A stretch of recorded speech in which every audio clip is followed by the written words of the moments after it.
I remember the taste of morning smoke before I remember almost anything else. It would creep into my mouth while I still slept, and when I opened my eyes the light at the door always came in thin and silver, like the skin of a fish. My mother kept the fire low, banked under stones, because our house held it like a cupped hand, and if you fed the fire too much in the dark it would wake the night things and they would come nosing. The stones around the hearth were warm even when the world wasn't, smooth and black with the oil from many meals and many hands. I liked to put my cheek against the closest one and pretend I was one of those little lizards that soaked up warmth and held it all day.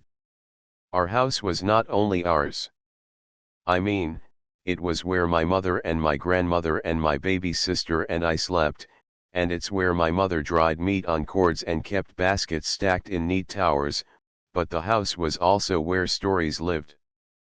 The stones along the wall had bites taken out of them, marks from tools we used to shape things, and those marks were like thumbprints. You could tell who made them by the way they looked, the way a blade swings from one person's shoulder differently than another's. Old Yarrow liked to cut in straight lines, you could tell where she sat by the long grooves, and my grandmother's places were always softer and polished where she rubbed her palms when she was thinking. People think grandmother didn't think much because her mouth trembled and sometimes she forgot names, but I knew where her mind went. I watched her fingers on the stone, making circles while she listened to the elders argue or to my mother sing, and I could feel the way the thoughts moved around inside her, like fish. The day I met the little gray one, the day everything about us changed, was warm at first and then not. That's how days were then, in what you would call the time after the big cold loosened its teeth from the hills but still left its breath behind. At night it came back down and lay across the valley, and in the morning our grass was beaded with water and the reed mats felt damp under my bare feet. We lived near a water I called the Eye of the Hills because if you climbed up where the nut trees were and looked down, the lake had one shore like the eyelid of a sleeping person and one shore that sank into marshy eyelashes where birds hid and the frogs sang in layers.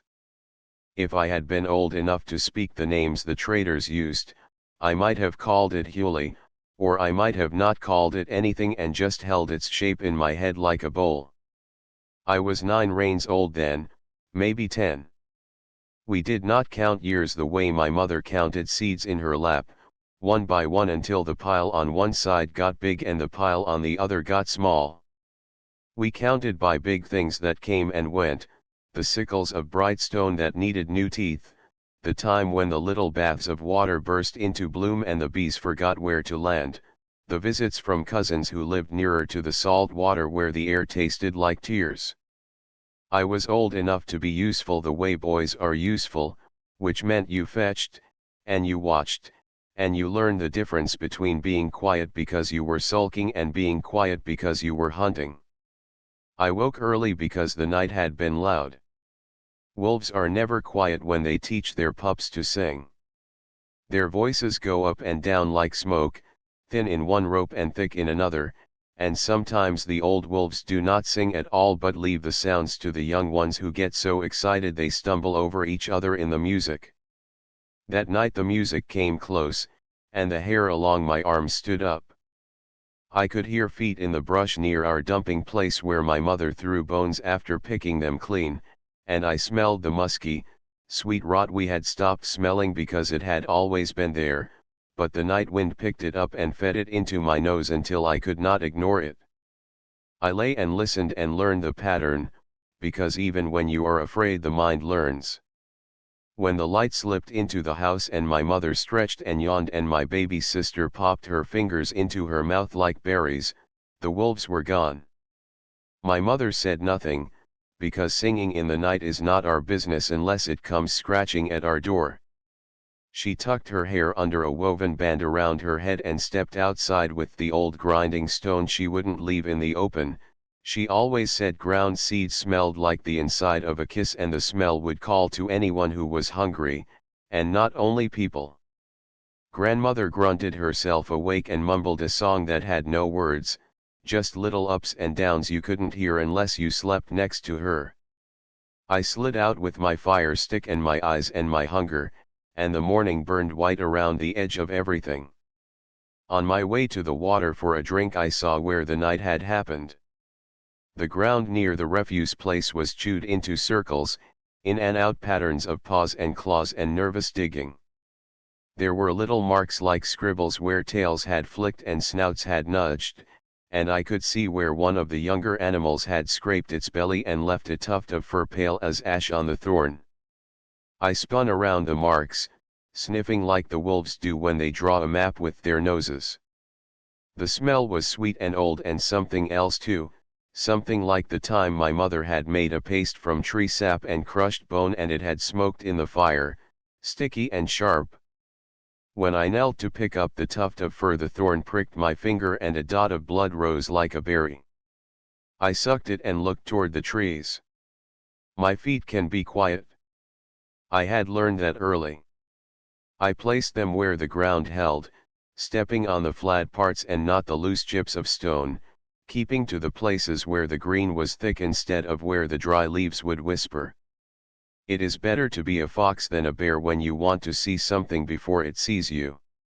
In the place where the round stones made a little slope down to a break in the bushes, down where everyone walked when they went from our houses to the water, I saw more of the running marks.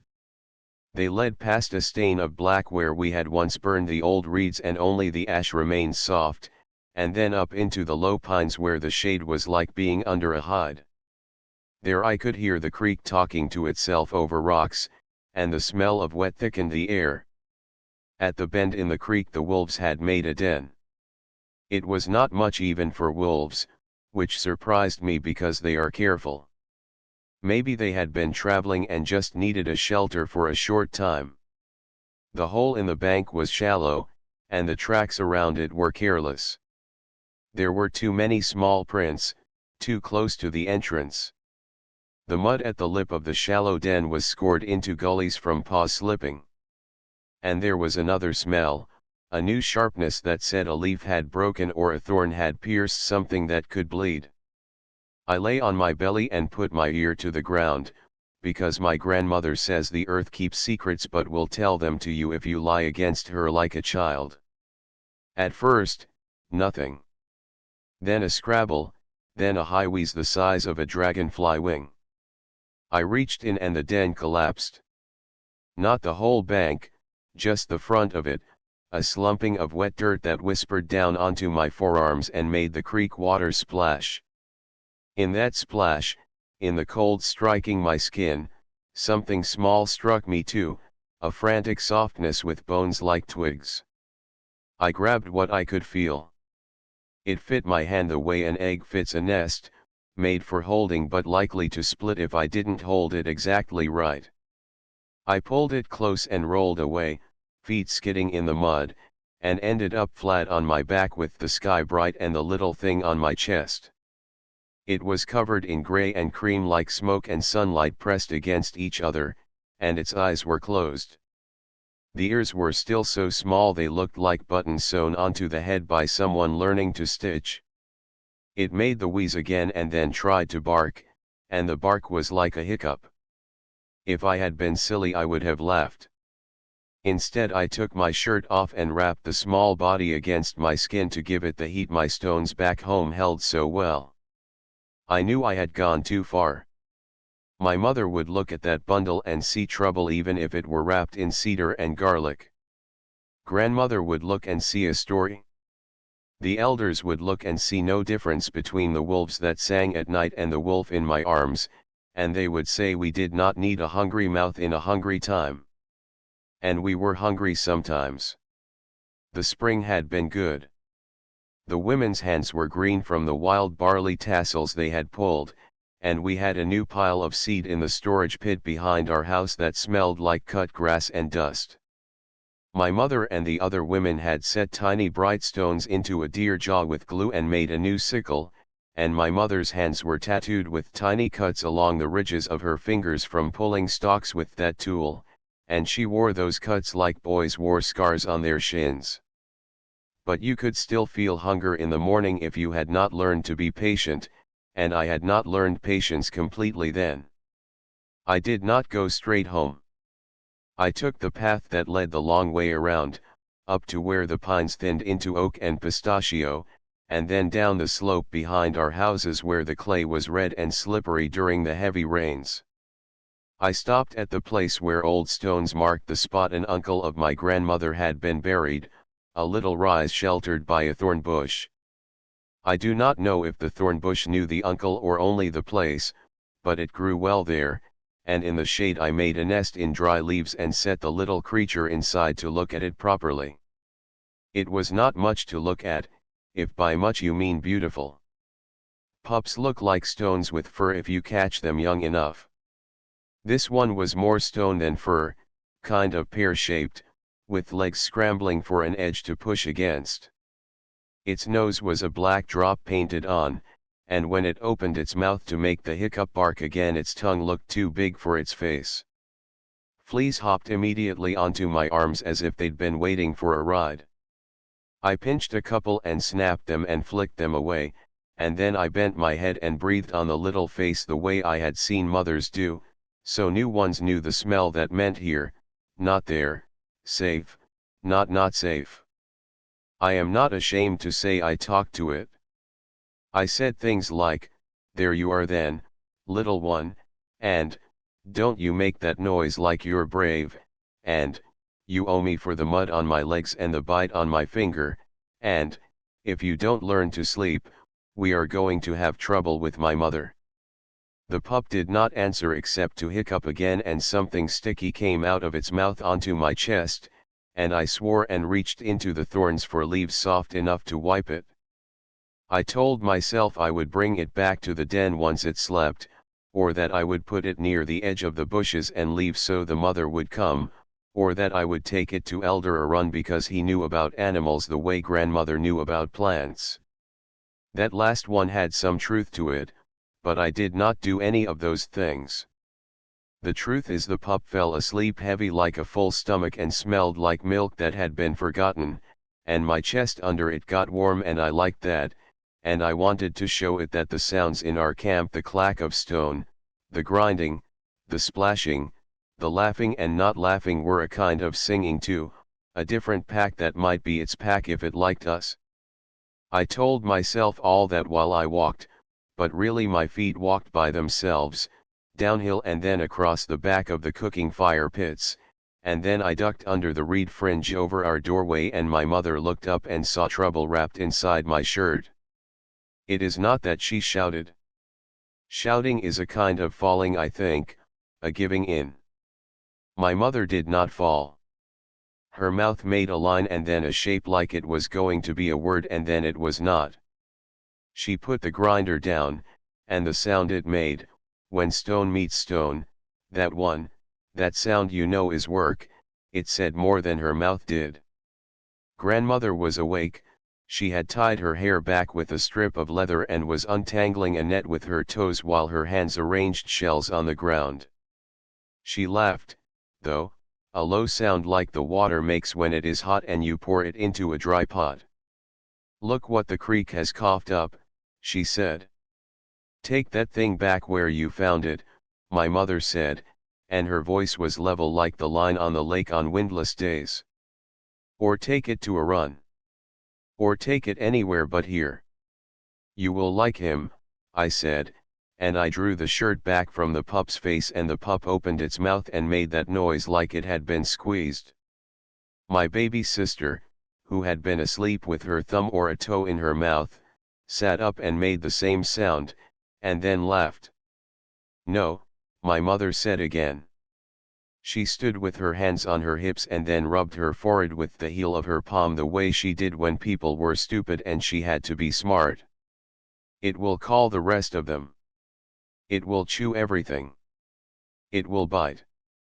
Everything bites," grandmother said, and she held one of the shells up to the light and cocked her head to see how it would look on someone's headband. "Chewing can be good. Biting can be teaching. The wolves sang at the garbage place last night," my mother said to grandmother, not to me. They were bold. Grandmother touched the pup with one finger under the chin, the way you touch a snake sometimes to feel the cold, and the pup stilled. "This one has traded bold for small," she said. "For a while. Let the boy keep it until it is strong enough to run, and then the choice will be made not by your mouth or mine but by its legs and by something we cannot name."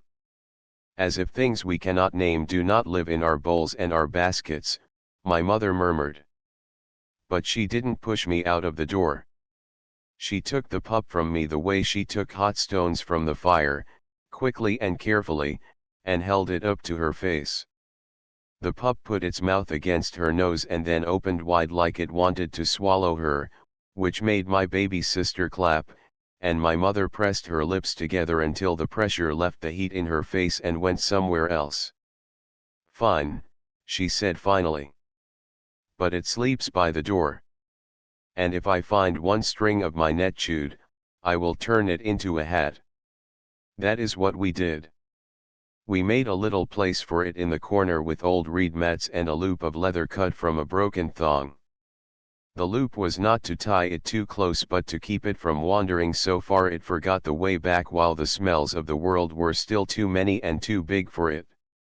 My mother chewed dried meat and spit it into her palm and fed the pup that way because she said if I did it I would end up feeding it every drop of my food. My grandmother rubbed the pup with crushed flea plant, the one that smells like lemons a little bit, and the fleas jumped into the fire and snapped like oil.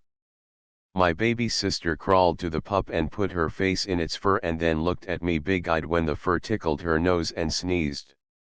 We named it many names in those early days, because sometimes names come fast, and sometimes they come slow. The elders said not to name until you know, but I could not help trying. I called it Stone because of the way it felt in my hand the day I lifted it. I called it Smoke because that is what it looked like when it breathed. I called it Moon Mouth when, later, its eyes opened blue and it looked at me like I had made the sky. My mother called it Sigh because that is what she did every time it peed near the sleeping mat or chewed the edge of the basket with fermented berries in the bottom. My grandmother called it Brother, which I didn't like at first but then did. Brother grew. He stopped being the kind of small that makes everyone hold their breath around you. His ears lifted up and then fell down and tried to make a decision about how to rest on the top of his head. His feet figured out the edge of our doorway. He learned the big mouth, small bite play with my sister and me, and learned to lick where it was ticklish and not bite where it was soft. Brother learned our camp with his nose first and then with his feet. He used to walk at the end of the loop of leather, and then the loop was more like a suggestion hung around his neck, a light thing that reminded him not to go past the place where the shade from the houses ended. Elder Arun came to stand in our doorway one afternoon and looked at Brother the way a man looks at a basket and decides whether to use it for nuts or for fish. Arun had eyes like that, always measuring where a thing would be happy doing what it did best. He said, "Wolves are wolves," as if it were some kind of prayer, and then he said, "But some wolves are people." By which he meant that some wolves can learn you not to be afraid of the dark, and can learn themselves not to bite the hand that pulls them from a river of mud. Arun showed me how to touch Brother when he ate to teach him that hands near food were not a storm, not a thief, and that sometimes a hand near food meant more food. He showed me how to lift my chin like the head wolf does so that I did not speak like meat. Brother slept curled into the warm hollow near the door and warmed it more, and he began to lift his head at night when the other wolves sang. He made a low noise then, a kind of a humming, like he understood and did not at the same time. My mother would wake and put a hand on his ribs and feel the weavings of his breathing and then she would go to sleep again. Once, when the wolves came closer than usual and somebody else's baby started to cry, Brother stood up and put his nose in my ear and huffed, as if to say I am ready to protect, even though he was not yet ready to protect anything bigger than a grasshopper. The food tastes in my mouth when I remember those weeks. The flat bread my mother made from seeds ground and mixed with water and pressed on hot stones. The day she mixed in powdered dried berries and the bread turned a little sweet, and I saw my grandmother smile in a way that crinkled her whole face. The fish the men brought from the river when the water ran low and only the deep places held the long bodies in crowded, slow circles. The bean mash that made your stomach sing when you had not been fed enough, with oil pressed from almonds stirred in and salt traded from the people who lived nearer the sea. Brother mostly ate what we ate, tucked into the side of my mother's bowl, lapping at the broth and the soft pieces of meat when there were meat, and once or twice he stole and got his nose tapped for it. He learned to look away from the drying cords and wag until somebody laughed, and then throw himself down and show his belly until someone said he was clever. Brother was clever. And clumsy, sometimes, and sometimes too proud. He did not understand birds. He could watch a bird and be still as a stone and then lunge at it and then freeze again because the bird would lift into the air and the air would turn into ladder rungs for it, and for brother the air was only air. He would make a frustrated sound in his throat then, and I would pick him up and put him on our house wall and stroke behind his ears where the skin was thin. I don't fly either, I told him. We will chase other things. The women went up into the hills to harvest seeds and to lay down lines for the net hunt. We did not always hunt with nets, but sometimes we did when gazelles were running in their hundreds and the ground trembled with their feet. We tied ropes between trees and brush and hung nets so they made a wall, and then men and older boys spread in a long line and made noises and threw stones and waved branches and sent the herd arcing along the slope until they met the nets. Then hands were quick and sure and the animals tangled, and we took what we needed in a way that did not waste and did not call down bad luck. It is easy to be wasteful in the excitement of a hunt. It is harder to be respectful than when you sit beside a fire and cut meat into pieces for soup. I wanted so badly to be part of the net line, to be part of something that big. Brother probably wanted the same thing but didn't yet even know what wanting big felt like. While grandmothers and little ones and mothers with babies stayed close and made ready for if the hunt was good or not good, I practiced with my thrower. I had one made of antler, 3 finger holes for my hand and a carved head shaped like a bird to grip the tail of the dart. Elder Arun had carved a notch into the head and tied a strip of sinew through the notch and through the dart so when I threw the link would slip and the dart would go ahead of my hand and fly well. Most of the time it flew like a drunk bee, zig here and zag there, but I kept practicing. Brother watched. It is what he did best, watch and then be. The day of the net hunt, brother stood at the door and looked after me as I went up, and then he could not do it. He made a little noise like a question and I put my hand down and let him come with me as far as the storage pit and told him, stay, and he sat and wagged and was very proud of himself for being so good. Then he saw Elder Nader's boy, who was 2 years older than me and always had grease on his mouth, run past, and brother forgot to be proud and ran after him and kept running until he was at the heel of the man with the widest shoulders in our camp. That man looked down, snorted like a bull, and said, no, he said it like he would say son, something that was factual. I ran and scooped brother up and he licked my nose and made his hiccup bark because he always did that when he got excited, and my own stomach did a hiccup because I was excited too. I set him by a clump of grass and told him to stay again, and this time I stood and held my hand out, fingers flat like a blade, the way Arun said, and brother let the shape of my hand hold him there. He watched me go and he hummed deep in his throat again, and I felt big in my chest for no reason I knew. I did not know yet that the way he watched me would later change the way the elders watched him. When the men and older boys spread out and began to drive the gazelles, brother could not stay. The world tugged him by the ears. He nosed up to the line, then ran sideways along it where he wouldn't be in the way, then circled behind us as if he were trying to decide where he fit. The herd came, and the ground shook in that soft way that makes you feel awake and asleep together. Dust lifted, and the gazelles were beautiful, the way their eyes flick from one thing to another, the way their hooves place themselves so quickly, like rain. The net lifted and fell, and there were shouts, and there was strain, and with a sound like the wind can make in reeds the herd bent and flowed away and left 3 animals tangled. We moved then like we had practiced, and I did not look too closely at anything red because my mother says you do not have to look at everything to know it is part of you.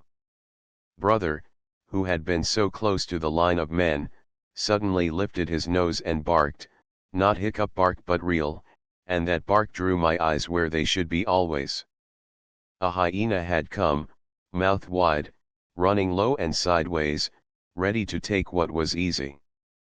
The hyena did not stop. Why would it? It had carried bones heavier than me. It had eaten things that fight back. But brother kept barking, not running like he wanted to chase, not crouching like he wanted to hide, just barking and standing firm and making noise like we do when we want to be bigger than we are and we want that fact to be known. The hyena looked, as if to say what is this, and then someone threw a stone, and that stone caught it on the shoulder, and it yelped and turned, and then ran. Everyone shouted a different thing then. Some people laughed because brother made a hyena move. Some people scolded me because brother was out in the open. The man with the shoulders said, he told us what we should have seen, and no one was bitten, and his mouth turned up at one corner. I swear it did. After that, there were fewer no's and more watch him. We gave brother a strip of meat and he took it and shook it even though there was no life left in it, because sometimes shaking the old things out is how you learn the new things. Brother began to go with the women when they went up to pull seeds and he learned to sit beside the baskets and not take the grasshoppers that jumped and landed on the rim, because he had been praised for not taking things more than he had been scolded for taking them. He followed my grandmother when she went to find the plants that were good for a sore belly or a wet cough or a tooth that wanted out before it was ready, and he would put his nose to the soil and close his eyes and breathe, and sometimes he would paw a little place as if to say the ground keeps secrets here too. But this is true and it should be told because it is part of loving something. Brother was also trouble. He took a bone from Elder Nader's cooking place and ran with it, and Nader chased him and brother thought the chasing was a game and ran faster. He found where we kept the leather bladders of oil and tore the corner of one with his new sharp tooth and did not understand why his mouth was suddenly slippery and why my mother made a sound that was not in the singing, and why she sat and did not speak for a long time because she knew she could not keep oil from flowing back into the bladder. He killed a yard bird that had come near our houses for bits and a space to raise its young, and I saw a flash of white in the grass and then there was the little broken neck and brother with feathers on his tongue. I wanted to be angry, and I was, and I wanted to pretend I was not, and I could not. I took brother by the scruff the way a mother wolf would, and he went still. I held his face near the bird and said, "No, one time only," but the sound was big in me. Brother looked at me without looking, and I think that was the first time we both understood we could make each other stop by caring. After the bird, Elder Yara called the council. They sat in a circle with no prettiness, just old bodies on reed mats and elbows on knees. They did not throw anyone out. They listened. They took turns speaking because they knew how to keep their pack together, and we are who we are because of that and because of the way cooked grain tastes with rainwater. Elder Nader said the wolf had taken from his pot and his yard, and his eyes were sharp like a fish spine. Arun said we had always allowed certain thieves when they told us something in exchange, like birds who eat at our edges and warn us about snakes, and small creatures that taught us where food lives under the ground. My mother spoke very slow.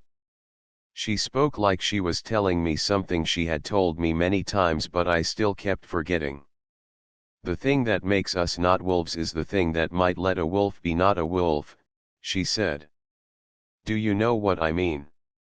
The elders did, which is why they were elders.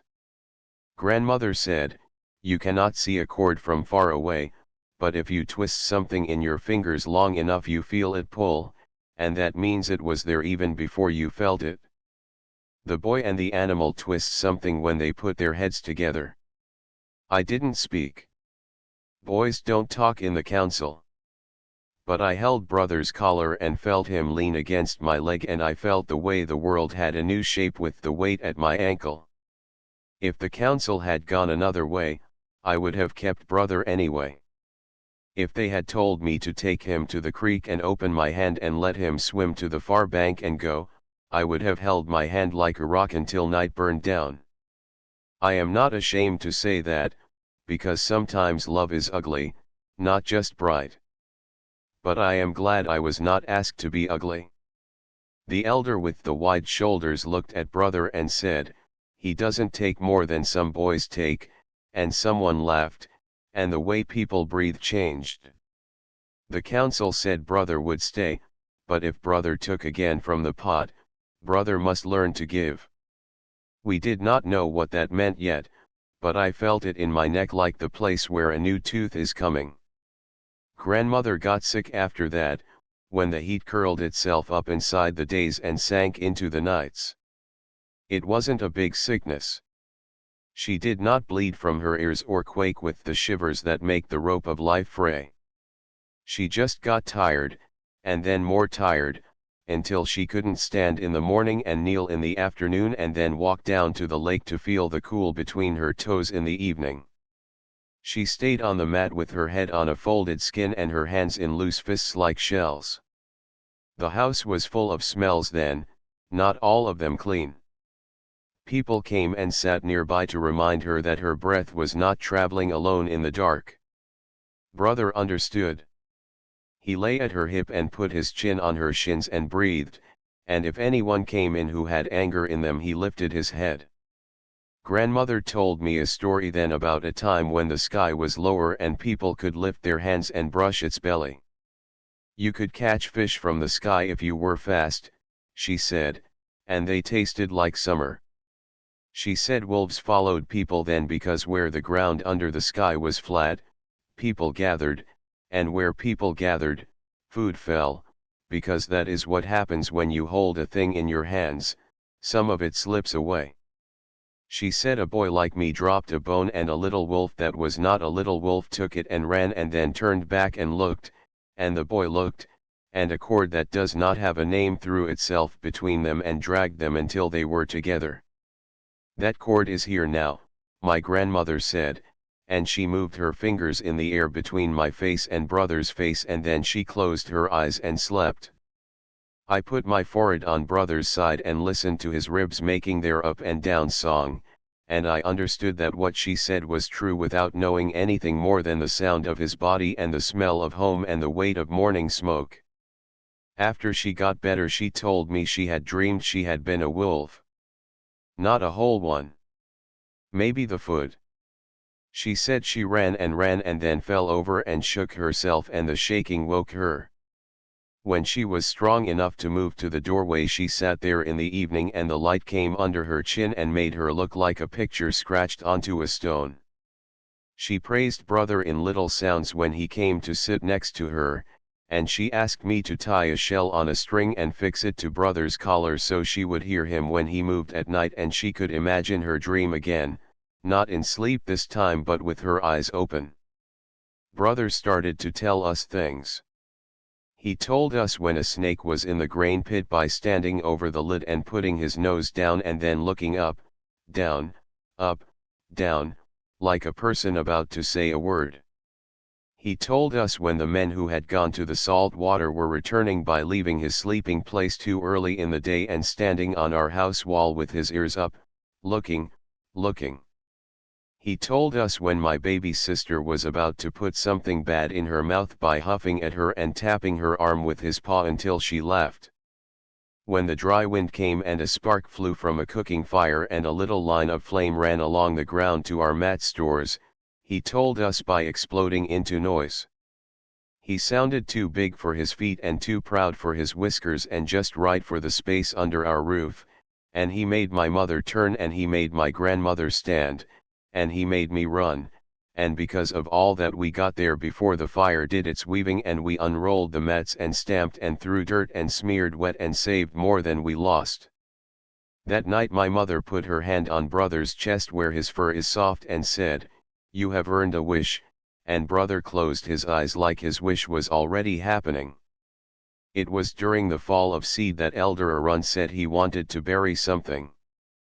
We buried people like we do because if you throw a person to the animals, you tell the animals that our bodies are nothing, and we never want to tell the animals that.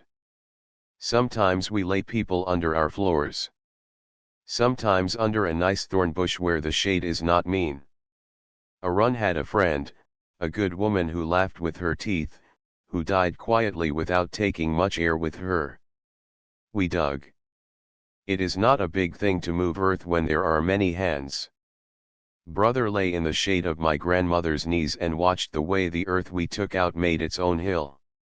Arun had wrapped the woman in a skin smooth as a lake when the wind has gone away, and on tops of the skin he had put her comb and a little stone with a hole in it the way a doorway has a hole you walk through. She loved to braid and to know who was coming, he said, and everyone made sounds of yes. I was not prepared when Arun put his hand on brother's back and took a tuft of fur. It was not a painful handful, just the loose fluff that clings even when it is warm because your body remembers cold. He spun the fur with his fingers and made a little thread and twisted the thread around the smooth stone hole and tied the end. He placed the stone by the woman's hands. She loved to know who was coming, he said again, from very far away, and he looked at brother. I did not know whether to be proud or to jump down and take the stone away because the idea of brother being under the ground made my chest hurt. Brother sneezed and put his head between his paws and lay like a roll of gathered shadow, and my grandmother's hand found my arm and squeezed, and I chose to be proud. That night when my mother put her hand on brother's chest again, she did it like she was counting the whole camp and whispering gratitude like you sprinkle salt. Then there,